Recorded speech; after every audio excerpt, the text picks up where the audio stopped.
समाज को समाज ही रहने दो, सियासत का अखाड़ा मत बनाओ।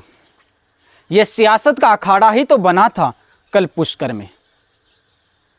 गुर्जर समाज की मीटिंग थी, मीटिंग भी उस काम के लिए जिसके सम्मान में हर किसी का सर झुक जाए। जिस तरह के हालात कल पुष्कर में बने हुए थे, समाज के लोग आपस में लड़ रहे थे, सियासत जब समाज के जाजम पर आकर बैठ जाए तो समाज के जाजम के टुकड़े टुकड़े कर देती है। बाबा तेरी यही कमाई, तूने सोती कौम जगाई, कर्नल किरोड़ी सिंह बैसला के लिए कहा जाता है। वहीं पर सचिन पायलट के लिए भी कहा जाता है, तूने जागी हुई कौम के अंदर आस जगाई। चलिए अब बात करते हैं कल पुष्कर के 52 घाट में कर्नल किरोड़ी सिंह बैसला की अस्थियों का विसर्जन किया गया था। उसके अंदर कांग्रेस और भाजपा के अनेक नेता मौजूद थे, वहाँ के साक्षी बने थे, जिसमें भाजपा के प्रदेशाध्यक्ष सतीश पूनिया, लोकसभा अध्यक्ष ओम बिरला और नेता उप प्रतिपक्ष राजेंद्र राठौड़ सहित कई नेता मौजूद थे। वहीं पर कांग्रेस के भी कई नेता मौजूद थे। उस दौरान मंच पर युवा एवं खेल मामलात के मंत्री अशोक चांदना जैसे ही मंच पर मुख्यमंत्री अशोक गहलोत का संदेशा लेकर भाषण देना शुरू किया, तभी वहां सामने खड़ी भीड़ ने सचिन पायलट जिंदाबाद के नारे लगाने शुरू कर दिए और साथ में चप्पल और जूतों से बरसात शुरू कर दी। फिर वहीं पर मंत्री जी ने सामने खड़ी भीड़ को मंच से धमकाना शुरू कर दिया और कहा कि सबको देख लूँगा।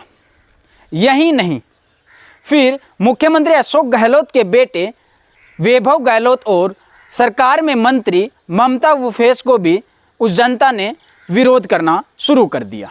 देर शाम होते होते खेल मंत्री अशोक चांदना के ट्वीट आए।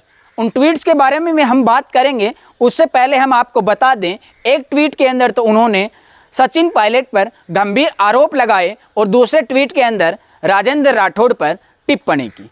उन सब के बारे में हम बात करेंगे। आइए हम आपको पहले बताते हैं सचिन पायलट के बारे में उन्होंने क्या कहा। मुझ पर जूता फेंकवा कर सचिन पायलट यदि मुख्यमंत्री बने तो बन जाए, क्योंकि आज मेरा लड़ने का मन नहीं है। जिस दिन मैं लड़ने पर आया तो उस दिन एक ही बचेगा और यह है मैं चाहता नहीं। इसके बाद उन्होंने राजेंद्र राठौड़ के बारे में भी ट्वीट किया, वो भी हम आपको सुनाते हैं। राजेंद्र राठौड़ के बारे में कहा कि आज एक अद्भुत नज़ारा देखने को मिला।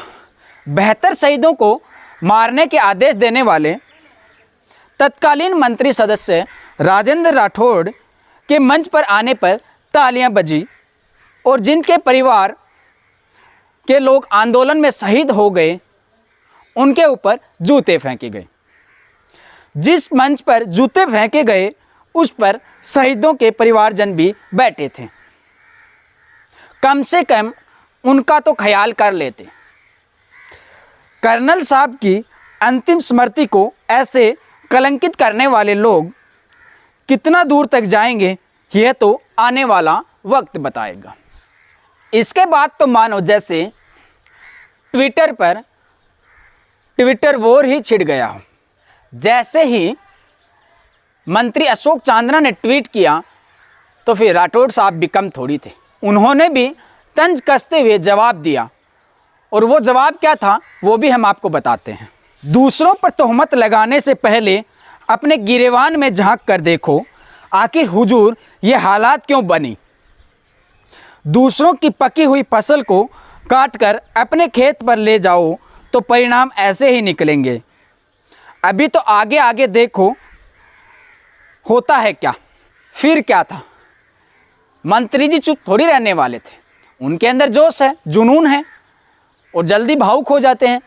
तो उन्होंने फिर से ट्वीट किया और वो क्या कहा वो भी हम आपको बताते हैं। क्या 2007 की गोलीकांड सरकार में आप मंत्री नहीं थे? आपकी उम्र और तजुर्बा मुझसे बड़ा है, इसलिए टिप्पणी नहीं करूंगा।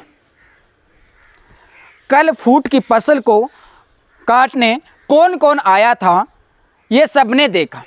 ये भी सही है, मंत्री जी ने सही कहा कि आपकी उम्र और तजुर्बा मुझसे बड़ा है, क्योंकि राठौड़ साहब उम्र में भी बड़े हैं और उनके अंदर राजनीतिक तजुर्बा भी बहुत ज़्यादा है। यही नहीं, फिर राठौड़ साहब ने फिर से ट्वीट किया।